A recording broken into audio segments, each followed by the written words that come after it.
ప్రస్తుతం మనతో పాటు ఉన్నారు ప్రముఖులు శివరుద్ర సాధువు గారు. ఇప్పుడు వారితో మాట్లాడి మరిన్ని విషయాలు తెలుసుకుందాం. ప్రస్తుతం 2025లో కుంభమేళా జరగబోతోంది. అసలు ఏంటి ఈ కుంభమేళా? కుంభమేళా యొక్క అసలు చరిత్ర ఏంటి? ఎందుకు చేస్తారు ఈ కుంభమేళాని? అసలు ఎవరెవరు వస్తారు అక్కడికి? ఏంటి ఇలాంటి విషయాలన్నీ కూడా వారితో మాట్లాడి తెలుసుకునే ప్రయత్నం చేద్దాం. నమస్కారం గురుగారు. గురుగారు, కుంభమేళా 2025 జనవరిలో ప్రారంభం కాబోతోంది. దాదాపుగా ఒక 15 రోజుల పాటు 20 రోజుల పాటు సుమారుగా జరుగుతుంది అని చెప్పి వింటున్నాము. అసలు ఏంటి కుంభమేళా ఎందుకు జరుగుతుంది? అక్కడికి ఎక్కువగా అఘోరాలు వస్తారని చెప్పి వింటాము. నిజంగా అఘోరాలే వస్తారా? ఎందుకు ఇదంతా? అంటే లోక కళ్యాణం కోసం ఏమైనా చేసే కార్యక్రమమా? అసలు ఏం జరుగుతుంది అక్కడ? ఈ కుంభమేళాలో కూడా రకరకాలుగా ఉంటాయి అని చెప్పి మహాకుంభమేళా అని, అర్ధ కుంభమేళా అని, పూర్ణ కుంభమేళా అని అంటారని చెప్పి విన్నాము. ఏంటి ఒకదానికి ఒకటి వ్యత్యాసం ఏమైనా ఉంటుందా? అంటే గతంలో మీరు చెప్పినట్టుగా అమ్మా, కుంభమేళాలు అని అంటే చాలామందికి ఏం తెలుసు అంటే గంగా స్నానాలు మాత్రం. తెలంగాణ ప్రాంతంలో ఏంటంటే పుష్కర స్నానాలు చేస్తాం మనం. ఎక్కడి నుంచో గంగా మాత ప్రవహిస్తూ కాళేశ్వరం దాటి గోదావరి వరకు వస్తుంది. తెలంగాణలో మొత్తం 2 ప్రాంతాల్లో చేస్తాం మనం. కాళేశ్వరంలో, ధర్మపురిలో చేస్తాం. ఓకే. ఆంధ్రాలో ముఖ్యంగా చెప్తే ఏంటంటే అమ్మా గోదావరి. ఒక మాట చాలా స్పష్టంగా మనం వ్యూవర్స్కి, రామ మందిరం కట్టిన తర్వాత కొంచెం భక్తి బాగా కనబడుతుంది ఈ మధ్య గమనించి చూస్తే. ఎవరు చూసినా జై శ్రీరామ్ అంటూ ఉన్నారు, హరహర మహాదేవ్ అంటారు. అంటే మన సంస్కృతి మనకు తెలియకుండా మనకు కొన్ని పద్ధతులు నేర్పించింది అనుకోవాలి. అలాగే ఒక విజయం ఇది. చరిత్రలో ధర్మం స్థాపించబడుతుంది మళ్ళీ. దానివల్ల భావితరాలు బాగుపడతాయి. ఎందుకంటే ఈ దేహం ఇంకెన్ని రోజులు ఉంటుంది తల్లి, ఇంకో 30-40 ఏళ్ళకి మట్టిలో కలవాల్సిందే. కానీ తరాలు మాత్రం ముందుకు వస్తూ ఉంటాయి. కాబట్టి ఒక కుంభమేళా అనేది కూడా కేవలం ఒక మానవ శరీరానికి మాత్రమే సంబంధించింది. దానికి ఉన్న వివరణ తెలుసుకోవాల్సిన సమయం ఇది. ఒక కుంభమేళలో ఏం జరుగుతుందంటే అమ్మ, ఒక వ్యక్తి స్నానం ఆచరిస్తాడు. స్నానం ఆచరించినప్పుడు విలువ ఎందుకు వస్తుంది అక్కడ? ఆ విలువ ఎక్కడైనా రావచ్చుగా. ఇక్కడ మనం ఇంకా గ్రీజర్ పెట్టుకుంటాము, కొంచెం ఫిల్టర్స్ ఉంటాయి మన దగ్గర, వేడి నీళ్ళని. ఇంకా ఆ రాగి ఇత్తడి గమేలాల్లో వేడి చేసుకున్న స్నానానికంటే విలువైందా అది? ఇప్పుడు మామూలుగా మనం గంగా స్నానము ఇలా చేస్తూ ఉంటాము. అంటే మిగతా సందర్భాల్లో చేసిన దానికన్నా ఈ కుంభమేళా ప్రత్యేకత ఏమిటి? ఎందుకు ఆ ఫలితం అనేది తెలుసుకోవడానికి ముఖ్యం ఏంటంటే అమ్మా, నాకు తెలిసి చాలా మంది యాంకర్స్ కూడా తెలియదు. కుంభ అనేది ఏంటంటే అమ్మ, కలశం పేరు కుంభ అంటే. సంస్కృతిలో కుంభని మనం తెలుగు అనువాదం తీసుకుంటే ఆ కలశాన్ని కుంభ అంటారు. మేళా అంటే గ్యాదరింగ్ ఆఫ్ పీపుల్స్, అంటే కొందరు ఒక దగ్గర సమూహం, అంటే కొంచెం ఒక దగ్గర కలిసిన ప్రజలు అనుకోండి. సాగర సంగమం అంటే మీరు అన్నట్టుగా సాగర మదనం జరిగే సమయంలో అమ్మ 5 రకాల వస్తువులు బయటకు వస్తాయి. మనం ఆ విధంగా చూసినప్పుడు నేను గతంలో కూడా చెప్పా, పండగల విషయం చెప్తూ వచ్చినప్పుడు మొన్న రీసెంట్గా వెళ్ళిన పండుగ గురించి కూడా చెప్పాం. దామోదర పూజ అంటే తులసీమాత, లక్ష్మీమాత వివరణ ఇచ్చా. అలాగా ఏమవుతుందంటే అమ్మ, అందులో వాసుకి విషం చిమ్మిన తర్వాత ఆ సాగర సంగమంలో తర్వాత గోవులు వస్తాయి బయటికి. 5 రకాల గోవులు వస్తాయని ఒక శాస్త్రం ఉంటే, గోమాత కూడా అక్కడ నుంచి వస్తుంది. అందులో నుంచి అది రావడం చేత ఆ గోవులని చూసిన బ్రాహ్మణులు కానీ, అక్కడున్న ఆచార్యులు కానీ, దేవాది దేవతలు పవిత్రమైన ఆ ఒక అమృతం వచ్చే సమయానికి ఈ గోవు రావడం ఏమిటి అంటే అంత విలువ ఉందా అని మన గోవుని రక్షించే ప్రక్రియ అక్కడి నుంచి మొదలైంది. దాని యొక్క వివరణ మీరు మళ్ళీ వేరేలాగా చెప్పొచ్చు, కానీ నేను ఒక సెంటెన్స్ చెప్తున్నా ఆ గోవు విషయం ఇది అని.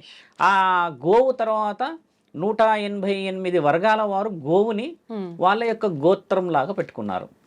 అంటే దాంట్లో చారిలని, విశ్వబ్రాహ్మణులని, బ్రాహ్మణులని, ఇట్లా కొన్ని వచ్చి అట్లా 188గా విభజించబడ్డాయమ్మ. లాస్ట్కు ఒక కలశం కూడా వచ్చింది. ఆ కలశంలోనే అమృతం వస్తుంది. అంటే దాన్ని అమృత కలశం అనడానికంటే ముందమ్మ దాన్ని ధన్వంతరి కలశం అంటారు. ఎందుకంటే ముందు తులసీమాత రావడం, గోమాతలు రావడం, తర్వాత ప్రక్రియ ఆ ముగింపు సమయానికి ఒక కలశమే ముందు కనబడుతుంది. ఇలా వచ్చి ఇట్లా ఉండి ఇలా ఉంటుంది. మన కలశం అంటే ఇప్పుడు ఇలా రౌండ్ ఉండేటి కాదు యాక్చువల్లీ. దానికి ఒక వంపు ఉండి దానికి ఒక పద్ధతి ఉంటుంది. అలా వచ్చిన ఆ కలశాన్ని చూసిన తర్వాత ఆయుర్వేదిక వనమూలికలంటే శరీరాన్ని యవ్వనంగా చేసే ఒక క్రియ, కాంతివంతంగా చేసే ఒక ప్రక్రియ, జీవితం మొత్తం చిరంజీవుల్లాగా ఉండే మహాప్రక్రియ.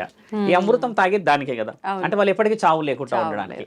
అలాంటి ఆ అమృత గడియని దేవాది దేవతలు స్వీకరించినప్పుడు ఏం చేస్తారంటే అమ్మ, పోస్తూ ఉంటారు ఇలాగా తాగడానికని. దేవతలు స్వీకరిస్తున్న తరుణం మనం మహాభారతంలో చూస్తాం. ఇలా ఉండి వాళ్ళు తాగుతూ ఉన్న తరుణం చిత్రపటాలు కనబడుతుంటాయి అప్పుడప్పుడు. అలా తాగుతూ ఉన్నప్పుడు 4 అమృతపు బిందువులు పడ్డ ప్రాంతమే ఈరోజు జరుగుతున్న కుంభమేళ ప్రాంతం. అక్కడ నుంచి పడ్డాయి. అందులో నుంచి వాళ్ళు తాగుతున్న సమయంలో 4 అమృతపు బిందువులు, ఆ మహాబిందువులు భూమండలానికి పడి ఆ 4 ప్రాంతాల్లో ఈరోజు జరుగుతున్న ఆ కుంభమేళ ప్రక్రియ మాట్లాడితే, ఒకటి నాసిక్, ఉజ్జయిన్, హరిద్వార్, అలహాబాద్. ఈ 4 చోట్ల 4 బిందువులు పడ్డాయి తల్లి. అక్కడ పడ్డ ప్రాంతంలోనే ఈ రోజు కుంభమేళ అవుతుంది. ఇప్పుడు ఎక్కడండి జరిగేది? ఇప్పుడు జరుగుతుంది కూడా అక్కడే. ఇప్పుడు జరుగుతుంది ప్రయాగరాజ్, ఇప్పుడు జరుగుతుంది ఉజ్జయిన్లోనే. ఈ 4 ప్రాంతాల్లోనే, అంటే సరస్సులో 4 ప్రాంతాల్లో ఉన్నాయి. అక్కడ నుంచి మొదలవుతుంది. ప్రయాగరాజ్ అనేది ఒక ప్రాంతం నుంచి. ఇప్పుడు ఉజ్జయిన్ అంటే ఇప్పుడు తండ్రి ఉన్నాడు 12 జ్యోతిర్లింగాలలో 3వ జ్యోతిర్లింగం. ఇలా అక్కడ ప్రసిద్ధి. ఇప్పుడు హరిద్వార్ మీకు తెలిసిందే, అక్కడ ఉంది స్వర్ణం దేవాలయం ఉంది అక్కడ. ఇలా ఉన్న ఆ ప్రాంతాల్లో ఆ అమృతం పడినాక మనకి ఏమిటి అని సహజమైన ప్రశ్న ఇది. దేవతలు అమృతం తీసుకున్నారు, వాళ్ళు యవ్వనంగా ఉన్నారు, లేకపోతే వాళ్ళు ఏదో విధంగా ఉండిపోయారు. అంతే, అది మనకెలా ఉపయోగపడుతుంది? మనకు ఉపయోగపడడానికి గల ముఖ్యమైన కారణం ఏంటంటే అమ్మా, అవి గంగలో కలవడం చేత మనం మృత్యువుని గెలవవచ్చు. అందులో స్నానాలు ఎవరు చేస్తారంటే, ఇప్పుడు మీరు గమనించండి, మృత్యు గండం ఉన్న వాళ్ళే చేస్తారు అక్కడికి వెళ్ళి ఇప్పుడు స్నానాలు. మృత్యు గండం బాగా గుర్తుపెట్టండి. ఛానలైజేషన్ లో ఉన్న వాళ్ళకి చెప్పండి. ఎందుకంటే అమ్మా, ఆ యొక్క మహా కుంభమేళ ఏదైతే ఇప్పుడు జరుగుతుందో అక్కడ, ఆ గంగ స్నానము ముఖ్యంగా మృత్యువు గండాన్ని కాపాడుతుంది. ఎలా కాపాడుతుంది? మృత్యు గండానికి అన్న అంతరార్థం చాలా అవసరం మనకి ఇక్కడ. ఎందుకంటే దేవాది దేవతలు స్వీకరించిన ఆ అమృతం వల్ల వాళ్ళు యవ్వనంగా జీవితాంతం వాళ్ళు చిరంజీవులుగా ఉంటే, ఆ అమృత గడియల్లో పడిన ఆ బిందు, ఆ సరస్సులో మనల్ని మొత్తంగా స్వీకరించలేము, కానీ శరీరంలో ఉన్న రోగాలని మాత్రం కాపాడడానికి ఆ ధన్వంతరి శక్తి ఉంటుంది దీనికి. అంటే ఒక చుక్కపడ్డ ప్రాంతం ఎలా అయితే అంటే సముద్ర గర్భంలో పడ్డట్టే కదా సరస్సు, అంటే చాలా పెద్దగా వ్యాపింపబడుతుంది అది. అదే డైరెక్ట్ గా ఒక పర్సన్ తీసుకుంటేనేమో దాని రక్షణ కవచం వేరు. ఆ పవిత్రమైన గంగ నీళ్ళలో పడిన తర్వాత ముఖ్యంగా దీర్ఘకాలికంగా రోగాలు ఉంటాయి చూడండి, వాతపు నొప్పులు అంటారు, మీకు తెలుసా? కొంతమంది కొన్ని మందులు వాడాక, ముఖ్యంగా బాల్యంతలు, కొంతమంది పెద్దలు కొన్ని సెట్ ఆఫ్ డ్రగ్స్ వాడతారు. ఒక 2 years 3 years వాడాక ఈ మోకాళ్ళు, ఇక్కడ ఈ మెడల్లో పర్టికులర్గా నొప్పి అవుతుంటుంది వాళ్ళకి. అదేందో అర్థం కావట్లేదు, ఇంత ముందుకు లేదు, ఇప్పుడు వచ్చింది అంటారు కదా. ఇలాంటి వాటికి ఒక్కసారి గంగ కొట్టి పడిస్తుందమ్మా. ఎందుకంటే అంత పవిత్రమైన బిందువులు పడ్డ ఆ ప్రాంతంలో ఆ యొక్క పవిత్రత పరమశివుడు ఇచ్చిన ఆజ్ఞ. ఇదొక వివరణ ఉంటే, చరిత్రలో ఈ గరుడ వాహనుడు గరుత్మంతుడు ఆ అమృత భాండాన్ని, అంటే ఆ కలశాన్ని తీసుకెళ్తూ కూడా ఆ దారిలో 4 అమృతపు బిందువులు పడ్డాయని కూడా మనకి గరుడ పురాణంలో చెప్పబడింది. అంటే దాని తరుణాన్ని 2 విధాలుగా విభజించబడింది. మీరన్న ప్రక్రియకి ఏంటంటమ్మా, నిదర్శనమైన ఈ 4 బిందువులు ఆ 4 ప్రాంతాల్లో పడ్డప్పుడు 4 రాశుల వారికి కూడా శుభ సూచకం జరుగుతుంది. 4 రాశులు, ఆ 4 రాశుల వారికి మరియు మిగతా రాశుల వారికి ఎందుకు లాభం లేదు అన్న విషయం ప్రేక్షకులు అడుగుతారు మనల్ని. అవును, ఖచ్చితంగా అడుగుతారు. ఒక మానవ శరీరం ఎలాంటిదంటే అమ్మా, ఆ అమృత గడియలు పుట్టేటప్పుడు ఒక యుగంలో, ఉదాహరణకు స్వర్ణ యుగంలో పుట్టినాయి అనుకుందాం తల్లి. అప్పుడు జీవరాశులు కూడా పుట్టి ఉన్నాయి కదా. అంటే ఆవు వచ్చింది అని అంటే అక్కడ గడ్డి ఆల్రెడీ ఉన్నదని అర్థం కదా, కొన్ని జంతువులు ఉన్నాయని అర్థం. కాబట్టి ఆ సమయంలో, ఆ బిందువులు పడుతున్న సమయంలో పుట్టిన వాళ్ళు ఈ 4 అన్నమాట. ఈ 4 రాశుల వాళ్ళు, ఈ 4 రాశుల వాళ్ళు. ఉదాహరణకి 12 రాశులు యాక్చువల్లీ మన దగ్గర అయితే అందరు తెలిసిన 12 రాశుల్లో ఈ 4 రాశులు ఆ అమృత గడియలు పడినప్పుడు పుట్టిన వాళ్ళు చాలా సత్ఫలితాలను చూస్తారని శాసనం ఘోషిస్తుంది. ఎలా, ఎందుకు అనంటే, అమృతమే పడుతున్న సమయంలో జన్మనిచ్చిన వాళ్ళకి ఆ అమృతం యొక్క ఖచ్చితంగా కాస్మెటిక్ పాజిటివ్నెస్, అంటే దైవాధీనమైన రాశులు అన్నమాట ఇవి. కుంభరాశి, మేషరాశి, కర్కాటక రాశి, తర్వాత సింహరాశి.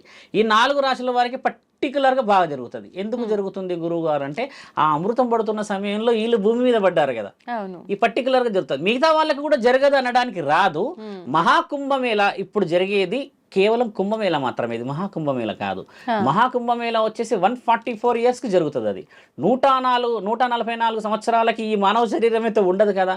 కాబట్టి ఈ 12 సంవత్సరాలకు జరిగే ఈ కుంభమేళకి 12 రాశుల వారి కంటే ముందుగా ఈ రాశుల వారికి ఫలితం ఎక్కువగా వస్తుంది. అంటే కుంభమేళ అనేది 12 సంవత్సరాలకు ఒకసారి జరుగుతుందండి. ఓన్లీ కుంభమేళ.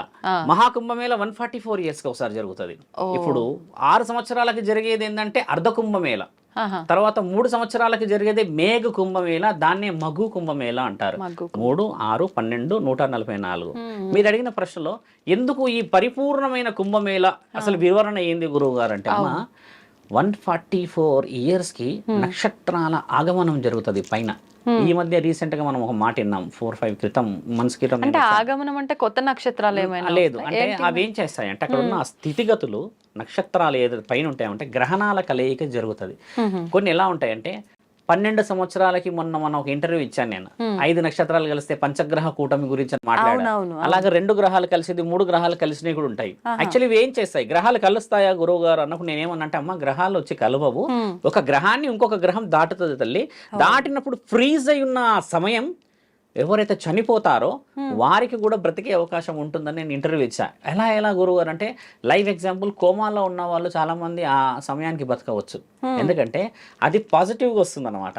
అంటే ఆటోమేటిక్ గా జరిగిపోతుంది, ఆటోమేటిక్ గా జరిగిపోతుంది. ఇప్పుడు ఆ అబ్బాయి ఉన్నాడు, ఒక అబ్బాయికి ఏదో కోమాలో ఉన్నాడు, 30 రోజుల నుంచి 40 రోజులు ట్రీట్మెంట్స్ ఇస్తున్నామమ్మా. ఆ అబ్బాయి ఆ గడియలో ఆ అబ్బాయికి రాసి పెట్టుంటే అమ్మా ఆ ఆశీర్వాద బలం మరి అవసరం ఉన్నోడికి రావాలి కదా, ఏ గొర్రెకో బర్రెకో లేకపోతే అడవిలో ఉన్న జంతువులకు కాకుండా ఒక మానవ శరీరం కారణం చేత పుట్టిన వాడికి కారకురాలైన ఆ గ్రహాలు వచ్చి ఆశీర్వాద బలం పంచగ్రహ కూటమి రోజు ఇచ్చాయమ్మా. వాటి వల్ల చాలా మంది ఆరోగ్యాలు బాగుపడతాయని మీకు చెప్పాను. ఇక్కడ మనము ఈయన గారు బాగుపడ్డారా రుజువు చేయండి అనడానికి రాదు, అది పరమాత్ముడి లీల. అది ఎన్ని వేల కోట్ల మందిలో ఆయన ఎవరెవరు రక్షించుకోవాలనేది ఆయన ప్రక్రియ కదా. అలాగా 144 years కమ్మా ఒక గ్రహణాల కలయిక జరుగుతుంది. ఆ సమయంలో ఆ అమృత ఘడియకి ఏదైతే 4 బిందులు పడ్డాయమ్మో దేవాది దేవతలు వచ్చి కూడా ఆ సరస్సులో స్నానాలు ఆచరిస్తారని రాసి మహాకుంభమేళ సమయంలో మహాకుంభమేళ అంటారు దాన్ని. అంటే అది 144 years. ఇప్పుడు సుమారుగా జరిగి ఎన్ని సంవత్సరాలు అవుతుండొచ్చు? ఇప్పుడు జరిగేసి ఓన్లీ 12 years. 3 years తర్వాత 6 years 12 years కదమ్మా. ఇప్పుడు మనకు లాస్ట్ 3 years క్రితం జరిగింది, కానీ లాస్ట్ 3 years కింద జరగలేదు. ఎందుకు జరగలేదు? కరోనా ఉండడం వల్ల జరగలేదు. ఆ కరోనా వచ్చి ఆపేసింది. అంటే ఇది ఎప్పుడు జరగాలి అని పెద్దవాళ్ళు నిర్ణయించింది కాదు, దేవాది దేవతలు నిర్ణయించింది, అఘోరాలు నిర్ణయించింది. ఇది దీనికి అఘోరాలకి సంబంధం ఏందని మీరు అడిగారు ప్రశ్న కాబట్టి చెప్తున్నా. అఘోరాలు మాత్రమే 600, 400, 700 సంవత్సరాలు జీవిత చక్రాన్ని చూడగలరు. వాళ్ళే బతుకుతారు కదా 100 సంవత్సరాలు. బిఫోర్ స్టార్టింగ్ ఇంటర్వ్యూ మీరు ఏమన్నారు, ఒక గురువు గారు వచ్చారు 108 అన్నారు. ఒక గురువుకే 108 ఉంటమ్మా. వాళ్ళు జగద్గురువులు మరియు వాళ్ళు సద్గురులు, సిద్ధ ఋషులకి వాళ్ళు మహా ఋషులు కాబట్టి ఒక జీవ ప్రక్రియ మొత్తం మరణం ఉండదా? మరణం ఉంటుంది. వారి మరణం చాలా బాధాకరంగా ఉంటుంది. వాళ్ళ మరణానికి పూడ్చకూడదు, సముద్రంలో విసిరేస్తారు ఇలా పైనుంచి అఘోరాల మరణాన్ని. వాళ్ళు ఏం చేస్తారంటే సముద్రంలోకి వదిలేస్తే అలా కొట్టుకుంటూ ఎక్కడికైనా వెళ్ళిపోతుంది. అఘోరాల మరణం గురించి నేను ఒకసారి మళ్ళీ చెప్తాను. వాళ్ళు ఏం చేస్తారంటే ఈ సిద్ధ పురుషులు ఈ గ్రహణాల కలయికను చూడగలరు. వాళ్ళు మంచులో ఉంటారు. తర్వాత వాళ్ళు ఉండే జీవితం కూడా శూన్యమైన జీవితం. సంసార యోగాన్ని అన్నీ వదిలిపెట్టేసేసి కేవలం ఒక భారత భూమండలం అంటే మన యొక్క ఈ సంస్కృతి కాపాడబడాలనే త్యాగం చేయడానికి ఉండడం చేత వారి యొక్క ఈ ఉచ్ఛ్వాస నిశ్వాసలు, ఈ లోపల ఉండే గాలి కేవలం 3 గంటలకు ఒకసారి 4 గంటలకు ఒకసారి పీల్చడం మాత్రమే చేస్తారు వాళ్ళు. అలా చేసినప్పుడు ఈ లోపల ఉన్న ఆర్గాన్స్ పనిచేయవు. ఇప్పుడు మనం మార్నింగ్ టిఫిన్ చేసి లంచ్ లేకపోతే ఈవినింగ్ స్నాక్స్ అంటాం కదా, లోపల మన ఆర్గాన్స్ యొక్క వర్కింగ్ ఎక్కువ ఉంటుంది. కాబట్టి ఏంటంటే సిస్టమ్ పనిచేస్తూ ఉంటే దానికి ఒక వ్యాలిడిటీ వస్తుంది కదా. వాళ్ళది సిస్టమ్ పనిచేయదు. చాలా మంది కొంతమంది ఉన్నారు మహానీయులు యూట్యూబ్ లో కామెంట్ ఏం పెడతారంటే అలా ఎలా బతుకుతారు మీరు చూసారు అంటున్నారు కదా. మన దగ్గర యోగ ప్రక్రియ ఉన్నది. ఒకసారి చూస్తే యోగ చేసే గురువులను పోయి అడిగితే చెప్తారు వాళ్ళు ఎలా ఉంటుంది, మీరు ఎలా బతుకుతారు, మీకున్న ఆ విలువ ఏంటంటే అమ్మ ఒక చేప ఉంటుంది, తిమింగలమే అనుకుందాం, ఒక తాబేలు ఉంటుంది. అవి గంటకో 2 గంటలకో లేకపోతే 3-4 గంటలకు ఒకసారి వచ్చి పైకి వచ్చి అలా గాలి పీల్చుకొని మళ్ళీ వెళ్ళిపోతాయి. మిగతా సమయంలో కిందికి వెళ్ళిపోతాయి. అలా ఈ శరీరాన్ని వాళ్ళు అలవాటు చేస్తారు. అంటే ఎంత తక్కువ శాతంగా శరీరాన్ని వాళ్ళు పని చేయిస్తారో అంత ఎక్కువ శాతంగా వారి యొక్క ఆయుష్ని వాళ్ళు కంట్రోల్ చేయగలరు. ఈ కుంభమేళకి గురువులు మాత్రమే వస్తారు, మహాగురువులు రారు. ఎందుకు రారంటే వారి జీవ ప్రక్రియ గురువులకి గురువులు అలా ఒక మహాగురువు ఉంటాడు అక్కడ. ఆ గురువు సహజంగా అయితే నాకు తెలిసి ఇప్పుడు లేడు. ఆ గురువు గారి విగ్రహం ముందే కూర్చొని ఆరాధిస్తుంటారు వాళ్ళంతే. అంటే ఆయన అక్కడ ఉన్నట్టే. లేడు అంటే ఆయన కాలగమనం అయినట్టు. అంటే ఆయన గారు సృష్టికి ఆలోచన ప్రకారంగా ఆయన జీవితం 1000 ఏళ్ళు బతికినా మనిషి మట్టిలోనే కలవాలి కదా. అలా పోయినప్పటికీ ఆ పవిత్రతని కాపాడడానికి వాళ్ళు ఏం చేస్తారంటే అమ్మ ఆత్మ పరిరక్షణకి అని చెప్పేసి సిద్ధహస్తులను పంపుతారు ఈ స్నానాలకి. మీరు ఇంకో ప్రశ్న ఏం అడిగారంటే స్నానాలకి ఏంటి సంబంధం, వీళ్ళే పర్టికులర్గా చేయాలి మొదట అన్న విషయం చాలా మందికి తెలియాల్సిన అవసరం ఉంది. ఎందుకంటే అమ్మ చితాభస్మాన్ని ధరించిన ఒక అఘోరాలు, ఒళ్ళంతా రుద్రాక్షలు, చాలా పాజిటివ్గా రియల్గా ఉండేటే ఉంటాయి ఎప్పుడు వాళ్ళకి. సుమారు 100 సంఖ్యలే ఉంటాయి. ఇక నెత్తిలో ఉంటాయి, ఇక్కడ ఉంటాయి, చేతిలో ఉంటాయి. వాళ్ళు పెట్టుకున్న ప్రక్రియలో ఏమవుతుందంటమ్మా, ఒక రుద్రాక్ష పెట్టుకున్న వాడికి గుండె జబ్బు రాదంట, లేకపోతే ఇంకేదో జబ్బులు రావంట, దాని ఎనర్జీ బాగుంటుందా అని అంటారు కదా. కొంచెం వెనక్కి వెళ్తాం. అసలు రుద్రాక్షకి ఎందుకు ఆ శక్తి ఉందని మనం గతంలో అడిగినప్పుడు ఏంటంటే అమ్మా, ఒక రుద్రాక్షకి గల అత్యంత పాజిటివ్ ఎనర్జీ ఎక్కడి నుంచి వచ్చిందంటే అమ్మా, శివుడు మన శరీరాన్ని ఆ దినంలో ఎలా పెట్టుకోవాలో చూయించిన మహానీయుడైన. ఎలా చూయించాడు అసలు దాని అర్థం ఏంటంటే, మీరు స్త్రీలు కాబట్టి పురుషులు స్త్రీలు ఎండ్ స్టేజ్ ఆఫ్ ఎంజాయ్మెంట్ అని అంటే అమ్మా సెక్సే. ఒక మద్యం తాగడమో లేకపోతే ఏదైనా పార్టీ చేసుకోవడమో తినడమో కాదు. వాళ్ళు ఎంతటి ఇష్టంగా శారీరకంగా ముందుకు వెళ్ళినా భావప్రాప్తి కలగకపోతే అది ఫినిష్ కాదు. అంటే ఇద్దరికి స్వయం తృప్తి చాలా అవసరం పడుతుంది. అది కూడా ఒకరి మీద నుంచి ఒకరికే వస్తుంది, కానీ సొంతంగా రాదు అది. ఆ తృప్తిని గెలిచిన వాడు మహాశివుడు. ఎలా గెలిచాడు గురువు గారు? ఆయన గారికి పెళ్లి కాదు అప్పటికి, ఆయన విశ్వాచారి. ఆయన గారి పేరే విశ్వాచారి యాక్చువల్లీ.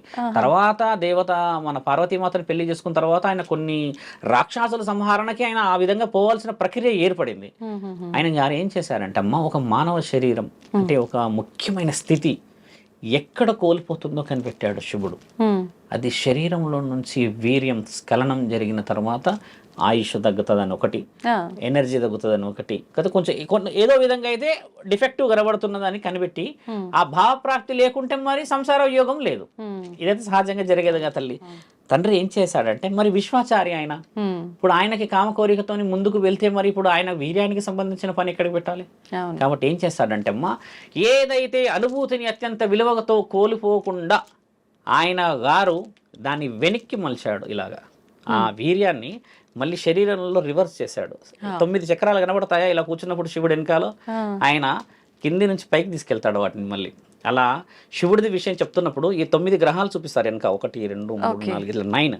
అలా తీసుకొని వచ్చినప్పుడు అమ్మ తండ్రి ఇక్కడికి తీసుకొస్తాడు. ఈ ఆత్మ కొలువైన స్థలం అందరికి కదా సహజంగా. అక్కడికి తీసుకొని వచ్చినప్పుడు తెరిచినప్పుడు కలిగిన ఆనందం ఈ శారీరకంగా మీకు చెప్పాను కదమ్మా, దాన్ని స్ఖలించనీయకుండా ఇక్కడ పెట్టించి కాంతివంతుడయ్యాడు. కాబట్టి ముక్కంటికి ఆ 3వ కంటికి ఉన్న పవిత్రత అది. అంటే కామమే ఇప్పుడు అంతం అన్నిటికంటే. దాన్ని ఆయన బయటికి రానియకుండా శరీరంలో రివర్స్ తీసుకెళ్ళాడు. మనం ఏం చేస్తాం, పైనుంచి కిందికి తీసుకొస్తారు కలయిక అంటే, ఈయన దాన్ని రివర్స్ తీసి దాని అనుభూతిని ఇక్కడ పెట్టి దాన్నే జ్ఞానేంద్రియం అని చెప్పి రుజువు చేయగలిగిన మహానీయుడు ఆయన. అలాంటి ఆనందం ఒక శరీరం మీకు ఎందుకు చెప్తున్నామంటే, ఒక వ్యక్తి ఏం కోల్పోతాడు, ఆ స్నానాలు ఏం చేస్తారు అన్న విషయం ఏంటంటమ్మా, ఈ రోజుల్లో శారీరక కలయికకి ఎంత విలువ ఉందో మీకు తెలుసు. 100 మొదలు పెడితే కోట్లు కూడా ఇస్తున్నారు. అలాంటి స్థితిని వదిలిపెట్టేసిన అఘోరాలు ఎంతటి శక్తి శరీరంలో ఉండవచ్చు.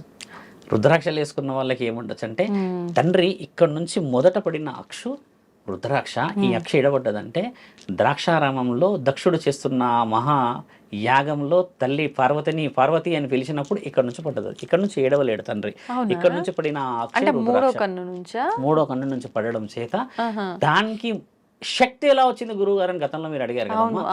సందర్భం వచ్చినప్పుడు చెప్తా అన్నాను కాబట్టి చెప్తున్నా. ఆ రుద్రాక్షకి శక్తి ఎందుకు వచ్చిందంటే, మనము ఏదైతే ఇప్పుడు నేను చాలా చిన్నగా చెప్పాను కామం గురించి, అంతటి శక్తిని ఆయన అందులో బంధించగలిగాడు. అంటే ఆనందాన్ని రివర్స్ గా మనకి ఇచ్చేసిన వాడే కదా. అలాంటి రుద్రాక్షలని ఒళ్ళంతా రాసుకొని కామాన్ని జయించేసిన ఆ మానీయులు ఎప్పటికీ కూడా మానవులే బాగుండాలని ఒక్కొల్లి కూర్చొని సిద్ధయోగులై తపస్సులు చేసి మంచుని సైతం వాళ్ళు పట్టించుకోకుండా ఉన్న వాళ్ళు వచ్చి ఇక్కడ స్నానాలు ఎందుకు ఆచరిస్తారను చాలా మందికి తెలియాలి. ఎందుకు ఆచరిస్తారు తెలుసా తల్లి? చితాభస్వం రాసుకున్న ఒక సిద్ధయోగి అఘోర స్నానం చేస్తే గంగ పవిత్రత అవుతుంది. ఎందుకంటే ఒక నీళ్ళల్లో అమ్మ జీవరాశులు ఉంటాయి, కలుషితం ఉంటుంది, చెట్లు చెదలు విషపు పురుగులు ఉంటాయి. ఇవన్నీ ఉన్న శరీరంతో మనం స్నానం చేసి వస్తే అక్కడ మన శరీరానికి ఇబ్బంది జరుగుతుంటది. Now we are finding a filterization, but ancient days there is no filter. అవును. ఆ నీళ్ళని ఇలా చూడడమే ఇలాంటి విషయాలు తెలుసుకోవడం చేత వీళ్ళందరూ వచ్చి ఒకేసారి స్నానాలు చేస్తారు. హర హర మహాదేవ్ అని. ఆ రుద్రాక్షలు కడగబడతాయి, శరీరం కడగబడుతుంది, ఆ కేశఖండంలో దాచుకున్న ఆ విభూది అంతా కడగబడి ఆ యొక్క క్రిమి కీటకాలను చంపేస్తాయి. చంపేసిన తర్వాత వీళ్ళు స్నానం చేయాలి మానవులు. అప్పుడు ఏమైతే తెలుసా అమ్మ, మళ్ళీ ఇండైరెక్ట్ గా నీ శరీరం కాపాడడానికని ఆయన ముందొచ్చి మునుగుతాడు అందులోకి. ఓకే. అంతటి శక్తిని ఇదంతా లోక కళ్యాణం కోసం. లోక కళ్యాణం కోసం. దిట్ ఈస్ ప్రూవెన్ డాక్యుమెంట్. ఏమని డాక్యుమెంట్ ఇచ్చారంటే అమ్మా, మన 18వ శతాబ్దంలో కూడా ఈ యొక్క మహా ప్రక్రియ జరుగుతున్న సమయంలో కొంతమంది అడ్డుకున్నారు వీళ్ళని. మీరంతా సన్యాసులు ఎందులోకి వచ్చి స్నానాలు చేసి అపవిత్రం చేస్తారే అది ఇది అన్నప్పుడు గురువు దిగి వచ్చి మేము స్నానం చేయక ముందుకు స్నానం చేసిన తర్వాత పరీక్ష పెట్టండి అన్నప్పుడు వాళ్ళు సైంటిస్టులు ఆ యొక్క నీటి పరీక్ష చేసినప్పుడు అమ్మా 87% కలుషితమైన నీళ్లు కనబడ్డాయి వాళ్ళకి. ఎందుకంటే ముందు ఆ సరస్సులో వీళ్ళు స్నానం చేసిన తర్వాత అమ్మా 97% ఆఫ్ ప్యూరిటీ కనబడింది. వాళ్ళు ఆమోదించారు కాబట్టే అంగరంగ వైభవంగా గవర్నమెంట్ పిలుస్తుంది వాళ్ళండి స్నానాలు చేయడానికి. వీళ్ళు ఎగేసుకొని రారు అక్కడికి. ఎందుకంటే నీ శరీరం నా శరీరం కాదు, ఇది అందరి శరీరం, పరమాత్ముడు ఇచ్చిన శరీరం. ఆయన కొలువై ఉన్న ఆయన వచ్చైతే స్నానం చేయలేడు కదా. కాబట్టి ఆయన అణువులో పుట్టిన ఆయనని పూజించి ఆయనని సర్వస్వం అనుకున్న ఆ భక్తులకే అంత శక్తిని చూపించాడు. కాబట్టి వీళ్ళు స్నానం చేశాకే మనం చేయాలి. ప్రక్రియకి ముఖ్యమైనది అది. ఇంకో ప్రశ్న ఇందులో బహు ఉత్తమంగా ఏం దాగుందంటే అమ్మ, 1 కిలోమీటర్ కాగానే మాయమవుతారు. మనం వింటాం సహజంగా ఎందుకు మాయమవుతారు అని. దాని అంతరార్థం ఏంటంటే అమ్మ, అఘోరాలు మాయం కాదు. ఏమవుతారంటే there is a technology, we can call it as a nano technology. Mobile కానీ జూమ్ చేస్తాం కదా, వీ కెన్ సీ జూమ్. ఇంకా ఇప్పుడు ఈ కెమెరాలో ఇంకెక్కువ జూమ్ ఉంటుంది. అట్లా కొన్ని మల్టిపుల్ గా లెన్సెస్ ఉన్నాయి కదా. ఈ లెన్సెస్ ని వాళ్ళు మీ కంటిని మాయా దిగ్బంధనం చేయగలుగుతారు వీళ్ళు అఘోరాలు. అది వాళ్ళ దగ్గర ఉన్న శాస్త్ర విద్య, అంటే వాళ్ళ దగ్గర ఉన్న గురు విద్య, వాళ్ళ దగ్గర ఉన్న దైవ విద్య. ఎందుకంటే వీళ్ళ వే ఆఫ్ లివింగ్ అవసరం లేదు ప్రజలకు చూపించేది. ఇప్పుడు ఉదాహరణకి మర్రి చెట్టు తొర్రలో ఉన్నారు అనుకో, ఒక 200 మంది, మన వాళ్ళు ఆ తొర్రలు కూడా పోతారు, నాకు డౌట్లు ఉన్నాయి అడగడానికి అని చెప్పేసి. అలా ఉంటారా నిజంగా? చాలా మంది వాళ్ళు మర్రి చెట్టులో ఉండరు. వాళ్ళు ఉండే ప్రాంతాలన్నీ మంచు ప్రాంతాలు తల్లి, కొండ ప్రాంతాలు, హిమాలయ ప్రాంతాల్లో ఉంటారు. మానవుడికి ఆశ ఏంటంటే వీళ్ళు ఎక్కడుంటే అక్కడికి పోతారు కదా వెతుక్కుంటూ. ఇప్పుడు ఒక బాబా ఉన్నాడు అంటే మరి ఎంతమంది పోవట్లేరు, బయలుదేరుతారు, నెల్లూరు నుంచి బయలుదేరుతారు. ఇప్పుడు నాకు ఫోన్ వచ్చింది కూడా నెల్లూరు ఫోనే. ఎప్పుడు ఉంటారు చెప్తే నేను వచ్చేస్తా అంటాను. నెల్లూరు ఎక్కడమ్మా, ఇక్కడ హైదరాబాద్ వస్తున్నాడు అంటే ఆయన సమస్య అలా ఉంటది. యాక్చువల్లీ తప్పు పట్టకూడదు. అలా కనబడితే వీరి యొక్క ఈ దినచర్య భంగం కలిగే అవకాశం ఎక్కువ ఉంటుంది. ఎందుకంటే ఒకప్పుడు ఏంటంటే మా అఘోరాలు అన్ని గుడులలో తిరిగేవాళ్ళు, కానీ ఒక 100 సంవత్సరాల నుంచి తిరగట్లేరు. ఎందుకంటే వాళ్ళకి అనుమతులు లేవు. ఎందుకంటే ప్రొటెక్షన్స్ వచ్చాయి, పోలీసు వాళ్ళు వచ్చారు, యంత్రాంగం పెరిగింది, ఆధునికత పెరగడం చేత వీరి అవసరం తగ్గింది. ఈ అవసరం తగ్గినాక కూడా ఇప్పుడు అఘోరాలని లేపుతున్నారు మన వాళ్ళు అన్నారు. అంటే ఆడపిల్లల పైన కానీ గుడుల పైన జరుగుతున్న వాళ్ళు ఇప్పుడు మెల్లిమెల్లిగా బయటకు వచ్చే అవకాశాలు కనబడుతూ వస్తున్నాయి. అలాంటి వాళ్ళని వీళ్ళు కనిపెట్టకూడదు అని కంటికి మాయాజాలం చేస్తారమ్మా. ఆ కంటికి మాయాజాలం చేసిన వాళ్ళని, అంటే నేను ఛానల్లో ఉన్నా చాలా మంది వింటారు కాబట్టి ఇది రుజువు చేయాలి. అఘోరాలంటే మాకు చాలా ఇష్టం, దేవుడి ప్రక్రియ కాబట్టి మహాశివుడికి ఎక్కడ అపవాదం రాకూడదని చెప్తున్నాను. మీరు దుర్విని తీసుకెళ్ళి భూతద్దం తీసుకెళ్తే కనబడతారు వాళ్ళు ఆఫ్టర్ 1 కిలోమీటర్. ఇది మాత్రం లైవ్ సీక్రెట్. దాని ఓపెన్గా ఎందుకు చెప్తున్నానంటే అఘోరాల విషయంలో ఈ మధ్య తక్కువ అంచనా వేసేసారు చాలా మంది. అలాంటి వాళ్ళు కాదు వాళ్ళు అని చెప్పడానికి చెప్తున్నాను. మీరు తీసుకెళ్లి చూస్తే అమ్మా వీ కెన్ ఫైండ్ వాళ్ళు ఎక్కడ పోతారో కనబడతారు. అంటే వాళ్ళు ఒక మ్యాజిక్ లాగా కంటిని కనికట్టు చేసేస్తారు తల్లి. ఇక నీకు 1 కిలోమీటర్ తర్వాత కళ్ళు మీకు డిమ్ అయిపోతాయి. అలాగని కాదు నేను బాగానే చూస్తున్నాను అంటే ఆఫ్టర్ 1 కిలోమీటర్ కనబడరు అంటే రుజువులు చేయబడ్డాయి. కాబట్టి 1 కిలోమీటర్ తర్వాత కనబడదు వాళ్ళది, నీ ముందున్నప్పుడు కనబడతారు వాళ్ళు. అయినా చూడగలుగుతానంటే నువ్వు భూతద్దం తీసుకోవచ్చు. ఇది ఓపెన్ ఛాలెంజ్ మనకి.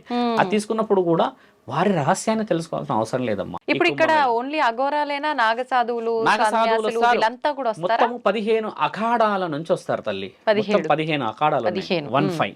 ఈ 15 అఖాడాలలో దిగంబరంగా ఉండే అఖాడాలు ఈ సాధువులు వస్తారు, అఘోరాలు నాగ సాధువులు వస్తారు, సిద్ధహర్షులు వస్తారు, ఈ మహిళలు వస్తారు. మహిళలు కూడా సాధ్వికులు ఉంటారు, అఘోరిణులు ఉంటారు. తర్వాత ఓన్లీ మహిళలే ఇప్పుడు మీలాగే చక్కగా కట్టుకోనుండి దైవాధీనంతోనే ఉన్న స్త్రీలు కూడా వస్తారు అక్కడికి. వాళ్ళు కూడా అఘోరాకు సంబంధించిన క్రియా ప్రక్రియలోనే ఉంటారు. ఇక్కడ సాధన చేస్తే వాళ్ళు ఒక కొండ ప్రాంతంలోనే ఉంటారు. ఇప్పుడు అడ్రస్ ఇది మనకి ఒక మీడియా నేను బంజారా హిల్స్కి రావాలి అన్నప్పుడు ఇక్కడ ఓన్లీ వీళ్ళే ఉండాలి అన్న ప్రక్రియ ఉంది కదమ్మా. ఇప్పుడు ఎక్కువ శాతం ఈ ఏరియాలో వీళ్ళే ఉంటారు. అలాగా ఆ 15 అఖాడాలకు సంబంధించిన అందరూ రావచ్చును, సిద్ధ పురుషులు రాకపోవచ్చును. ఎందుకంటే ఇది ఓన్లీ కుంభమేళే, మహాకుంభమేళ కాదు. ఈ కుంభమేళ అనడం కంటే అమ్మ దీన్ని ధన్వంతరి మేళ అంటారు వీళ్ళ అఘోరాలంతా. సుమారుగా ఎంత మంది వచ్చే అవకాశం? సుమారు 40 కోట్లు రావచ్చు అమ్మా. 40 కోట్లు అంటే జనాభాతో కలిపి ఇప్పుడు ఆల్రెడీ బుకింగ్స్ అయిపోయాయి. చాలా మంది అడుగుతున్నారు ఎప్పుడు వస్తున్నారు మీరు అని. అంటే మేమన్నాం ఇప్పుడు వచ్చే పరిస్థితి కనబడతలేదంటే మేమే వచ్చి తీసుకెళ్ళిపోతాము అని అంటున్నారు. అంటే మేమన్నా అంత అక్కడ పొయ్యి వచ్చే షెడ్యూల్ లేదు. నాకు ముఖ్యమైనది కొన్ని పనులు ఉన్నాయి ఇక్కడ. అక్కడికి పోతే 15 రోజులు స్ట్రక్ అయిపోతాం. ఇప్పుడు ఆల్రెడీ అలహాబాద్ బంద్ చేసేసారు. ఈ బయట ఉన్న వెహికల్స్ లోపల రానివ్వట్లేరు, షెడ్యూల్ దొరకట్లేదు, మొత్తం లాక్ అయిపోయింది ఎక్కడదక్కడ. ఎందుకంటే చాలా చాలా చాలా వైవిధ్యంగా జరగబోతుంది ఈసారి. ఇప్పుడు అంటే ఎన్ని రోజుల్లో, ఏ రోజు నుంచి ఇప్పుడు 13 జనవరి పౌర్ణమి నుంచి మొదలుపెట్టి 26 ఫిబ్రవరి వరకు జరుగుతుంది. 45 days అవుతుంది తల్లి. ఇది 45 రోజులు. ఇప్పుడు ఈ అఘోరాలు, ఈ సాధువులు అంతా అక్కడే ఉంటారు. స్నానాలు చేసి వెళ్ళిపోతూనే మొదటి రోజు స్నానం చేసి ప్రతి రోజు వస్తూ ఉంటారు. ఇప్పుడు అంటే ఎవరి వీలును బట్టి ఒకసారి అంత క్రౌడ్ చేయలేము కదా తల్లి. ఇప్పుడు ఆల్మోస్ట్ ఇప్పుడు కొంతమంది నన్ను బుకింగ్స్ చెప్పండి స్వామి అది ఇది అని అడుగుతుంటే నేనేమన్నానంటే, నేను బుకింగ్స్ ఇస్తే పోవడం ముఖ్యమైనది కాదు నాయన. పరమశివుడు నిన్ను ఖచ్చితంగా పిలవాలంటే ఆ బుకింగ్ వస్తుందని చెప్తే నవ్వుతున్నారు. ఎందుకు స్వామి అట్లా అంటారు, మమ్మల్ని తక్కువ చేస్తున్నారా అంటే అది కాదు. నీ అవసరం ఉంటేనే అడిగిపోతావు. 7 కొండల వాడు తిరుపతిలో అమ్మా మీరు బాగా గమనించండి, ఓరల్ వాడు అది. ఆయన అనుమతి లేని కొండెక్కలేం మనం. ఇది ఇప్పుడు ఎంతమంది తిరుపతికి పోతున్నాం అంటారు కదా, అంతకు వారం ముందు కళ్ళలో వస్తాడో నెల ముందు కళ్ళలోకి వస్తాడో అన్న వాళ్ళే పోతారు తిరుపతికి. కానీ ఎవడు పడతాడు పోలేడు తిరుపతికి, మీరు గమనించండి. అలాగా మహాముక్కంటిది ఆ మహామేళకి పోవాలి అని అంటే కొంచెం అనుమతులు అవసరమా లేదా? అవును. అందుకని ఆ కుంభమేళకి అఘోరాలకి సంబంధించి ధన్వంతరి మేళకు సంబంధించి విషయ వివరణలు అడిగారు మీరు కదా. అఘోరాల జీవిత ప్రక్రియ కూడా తెలవాల్సిన అవసరం ఉంది అక్కడ. ఆ 4 రాశుల వారికి 12 రాశుల వాళ్ళు వెళ్ళిన ప్రక్రియకి వివరణలు ఉన్నాయి. అయితే ఇప్పుడు మీరు అన్నారు ఆడవాళ్ళు అఘోరీలు, నాగసాధువులు వీళ్ళంతా కూడా వస్తారు అని చెప్పి. ఇప్పుడు మగవారిని కామన్ గా మనం వింటూ ఉంటాము, అఘోరీలుగా ఉంటారని చెప్పి, నాగసాధువులుగా ఉంటారని చెప్పి. ఆడవారు వచ్చేసరికి ఇప్పుడు కఠినమైన నియమాలు ఉంటాయి అంటారు కదా మామూలుగా ఇలా సాధన చేయడానికి. ఆడవారికి ప్రత్యేకించి ఏమైనా వాటిల్లో తగ్గింపులు ఏమైనా ఉంటాయా సాధనలో, లేదంటే అదే విధంగా ఉంటాయి? ఎలా ఉంటాయండి నియమాలు? చాలా మందికి తెలియాలి. ఇంకా ఈ మధ్య కొంతమంది అఘోరాలను అఘోరీలను తిరుగుతూ ఉన్న వాళ్ళకి, ఒక వ్యక్తి స్త్రీకి అమ్మ శిక్షలు మనసు ద్వారా పరమాత్ముని చేరేటి ఉంటాయి. ఇప్పుడు నేను స్త్రీ అనుకుందాం తల్లి, ఏదో సమస్యతో నువ్వు వచ్చావు నా దగ్గరికి. నేను నీకు దేవతామూర్తిలాగా కనబడి మార్గదర్శకుడై కనబడాలి. నేనే నీకు దయ్యంలా కనబడ్డా అనుకోండి, ఇది ఎక్కడ అఘోరాలు ఎప్పుడు శ్మశానంలో కూర్చుంటారు, అది తింటారు ఇది తింటారన్న ఆ స్థితి రియల్ గా ఉన్న అఘోర కనబడడు.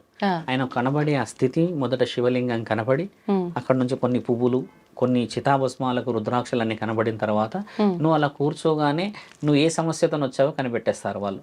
అంతటి జ్ఞానాన్ని సంపాదించిన వాళ్ళే అఘోరాలు, అఘోరీలు, నాగసాధువులు వీళ్ళందరూ. మీరన్న ప్రశ్న ఏంటంటే స్త్రీలకి విలువ ఏమిటి?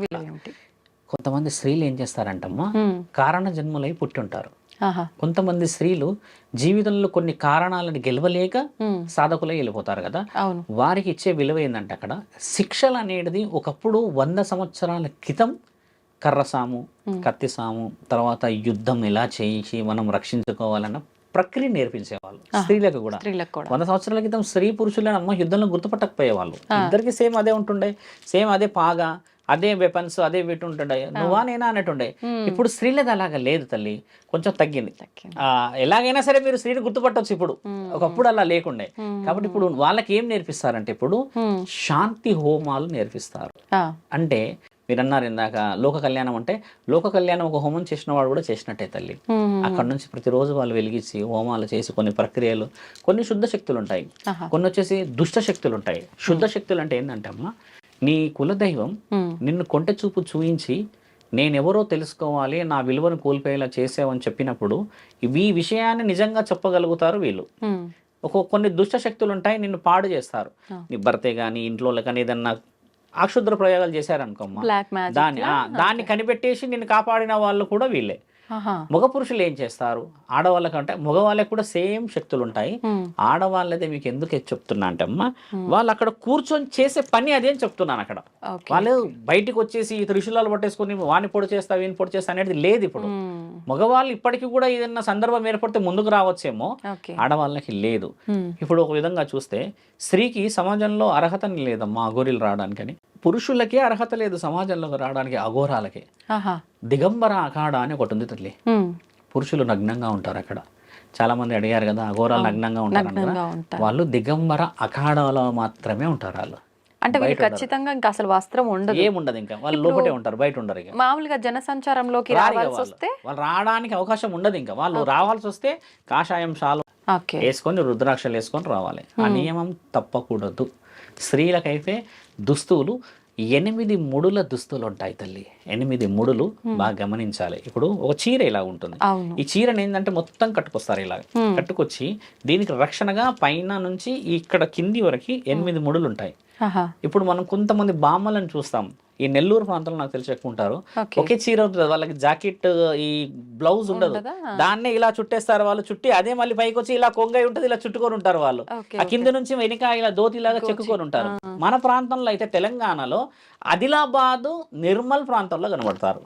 కొండ జాతి మనుషులు అంటారు వాళ్ళు. అఘోరాలు అదే స్థితి పాటిస్తారు. పురుషుడైతే 16 ముడిల పంచ కడతాడు.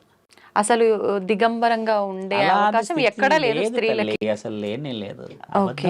ఇప్పుడు ఆడవారు మగవారు ఇప్పుడు ఇద్దరిని తీసుకుంటే ఫ్యామిలీ కుటుంబ వ్యవస్థలో గృహస్థుగా ఉన్న వాళ్ళు విరక్తితో అఘోరి దాంట్లో వెళ్ళే అవకాశం ఉందా? వెళ్తే వాళ్ళకి శిక్షలు ఇస్తారు. ఇప్పుడు ఆడవారి విషయానికి వస్తే ఆడవారికి కూడా అలా ఏదైనా విరక్తి వచ్చో లేకపోతే దానిపైన ఇంట్రెస్ట్ వచ్చో వెళ్ళాలి అనుకుంటే ఆడవారికి పీరియడ్స్ సమయం అదంతా ఉంటది. అక్కడికి వెళ్ళిన తర్వాత నీ జీవక్రియ ప్రక్రియలో కొన్ని నియమ నిబంధనలు ఉండటం చేతనే నీకంటూ మహిళా అఖాడా పెట్టారు అక్కడ.